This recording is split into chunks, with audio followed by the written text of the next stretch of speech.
दोस्तों नमस्कार, मैं उमेश गौतम, समग्र प्रदेश समाचार से। आज सवाल उठ रहे हैं बिहार की राजनीति पर उस पर बात बाद में करेंगे। पहले हम इतिहास के कुछ पन्नों को खंगालने का काम करते हैं। यूनानी विचारक प्लेटो ने कहा था कि एक जूता सिलवाने जाते हैं हम तो बड़ी बारीकी से मोची से बात करके और अच्छे मोची के यहाँ जाकर अपना जूता सिलवाते हैं। वहीं हम अपने घर के किसी मरीज को दिखाने जाते हैं तो शहर के अच्छे से अच्छे और योग्य डिग्रीधारी डॉक्टर को दिखाने का प्रयास करते हैं ताकि हमारा आदमी सही तरीके से ठीक हो जाए। पर बाहरी भारत का दुर्भाग्य और भारत की विडंबना। और प्लेटो ने ये बात उस समय लोकतांत्रिक देशों के लिए कही थी और उन्होंने ये भी कहा था कि लोकतंत्र एक मूर्ख चूहों की भीड़ की चाल में चलता है। पर हम भारत की विडंबना की बात करते हैं। हमारे देश में 40% माइनस वालों को डॉक्टर बनाया जाता है। आरक्षण के नाम पे प्रतिभाओं का खून किया जाता है। वहीं राजनीति की बात करें तो राजनीति में जो हमारे समाज का, हमारे देश के भविष्य के निर्माण का पूरा दायित्व देश के नेताओं को होता है।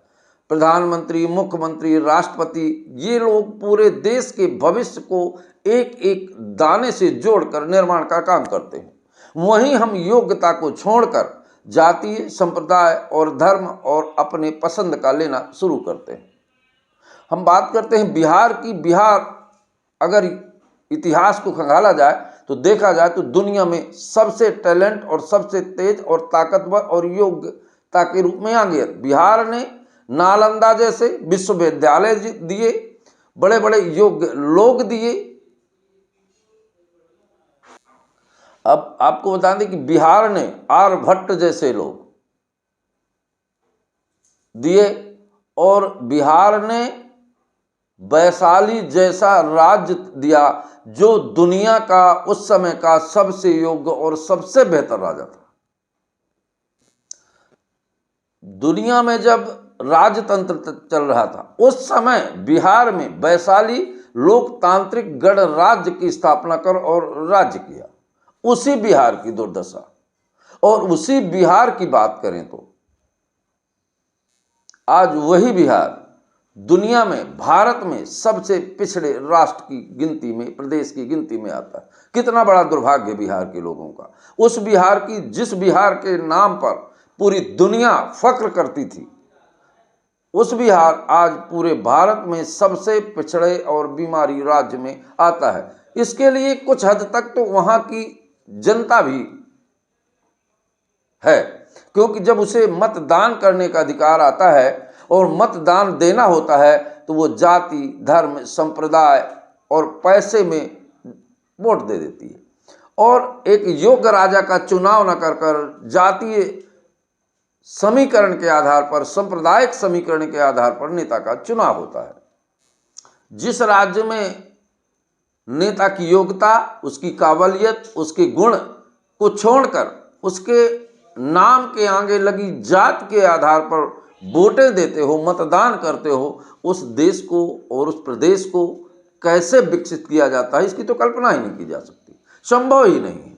वही हालात बिहार में हुआ। बिहार में कुछ दशकों से विशेष समाज के लोगों ने अपने जातीय स्वार्थ के, अपने जातीय समीकरण के आधार पर सत्ता का निर्माण किया और उसी जाति के सत्ता के लोग बिहार को धीरे धीरे शोषण करते आए और बिहार की आज हालत ये कर दी कि लोगों को रोजी रोटी कमाने भी दूसरे शहर जाना पड़ता है और वहाँ मजदूरी करते हैं लोग। पर जबकि बिहार पूरे भारत का सबसे बेहतर मिट्टी भी है वहाँ की। अगर वहाँ की मिट्टी में लोहा भी डाल दे तो सोना हो जाता है। कहने का तात्पर्य वहाँ नदियों का जाल बिछा है जिसकी वजह से वहाँ फसलें भी सबसे ज़्यादा होती हैं।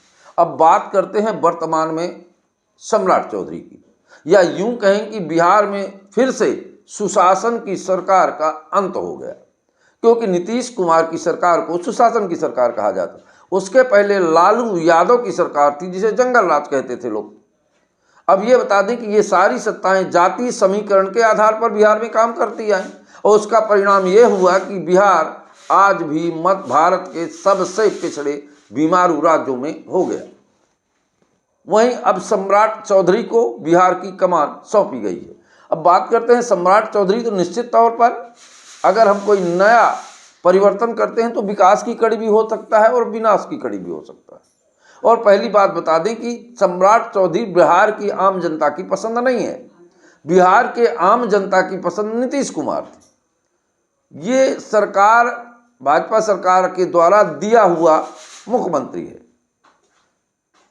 भारतीय जनता पार्टी, अगर ये कहा जाए कि भारतीय जनता पार्टी आम जनता के विचारों का गला घोटती है तो ये अतिशयोक्त नहीं है। उसके कई उदाहरण मिल जाएंगे आपको बता दें कि मध्य प्रदेश में स्वराज सिंह के चेहरे पे चुनाव लड़ा गया था, मुख्यमंत्री किसी दूसरे को बना दिया गया। दिल्ली में किसी दूसरे के चेहरे पर चुनाव लड़ा गया और मुख्यमंत्री किसी दूसरे को बना दिया गया।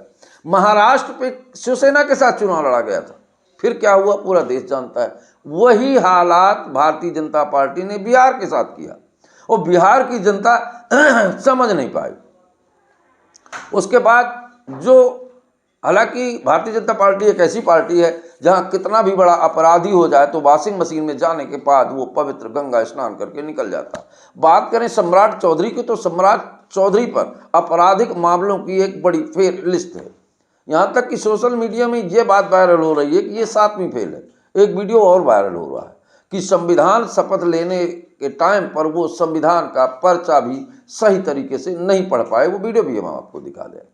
वहीं विपक्षी दलों ने ये कहना शुरू कर दिया कि बिहार के लोग फिर से गुजरात पलायन करें और वहाँ मजदूरी करें, इसलिए गुजरात लाबी ने ऐसा मुख्यमंत्री बनाया है जो एक पुतला के रूप में है और बिहार का विकास न हो, बिहार की आम जनता फिर से दूसरे प्रदेशों में जाकर मजदूरी करने के लिए बाध्य हो जाए। इसके बाद जो बात आती है कि ये आपको एक बात फिर बता दें कि सम्राट चौधरी भी ओबीसी समाज से आते हैं और विगत कई दशकों से बिहार की शीर्ष कुर्सियों पर कौन बैठा था ये पूरा बिहार जानता है।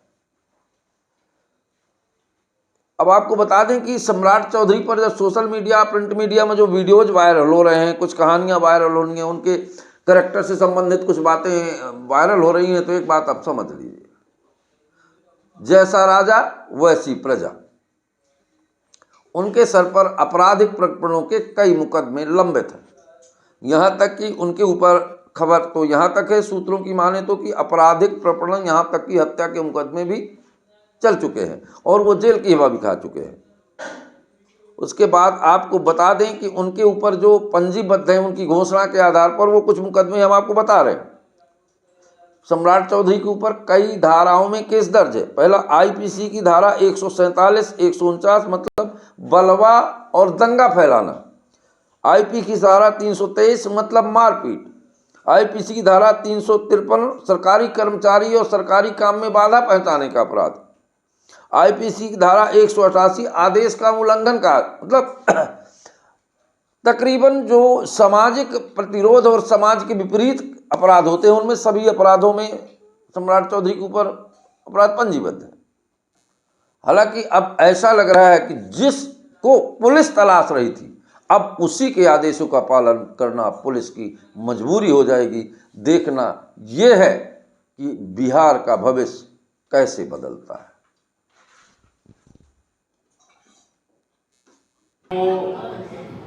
ये चाल चरित्र चेहरा का दावा करने वाली भाजपा का पहला सौगात है।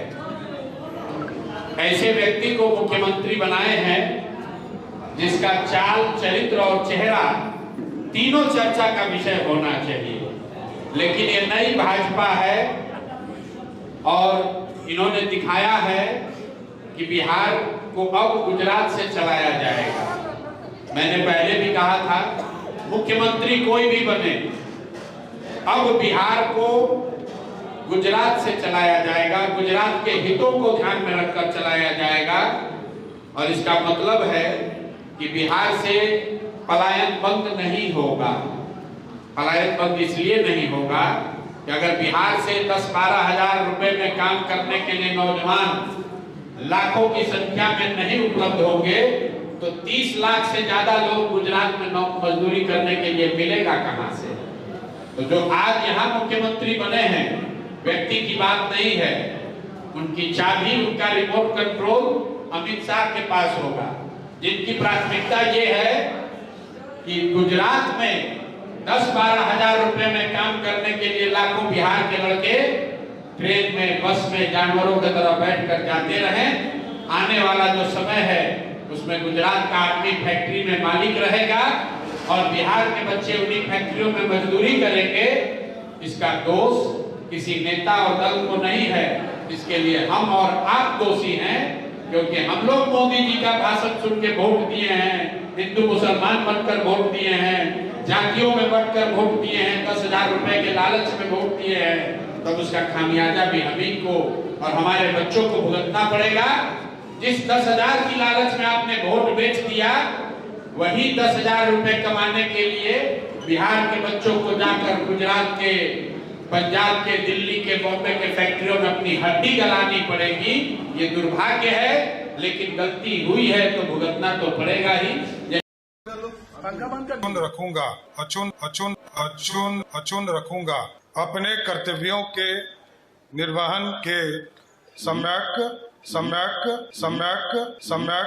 रूप से संशोधित या प्रकट नहीं करूंगा।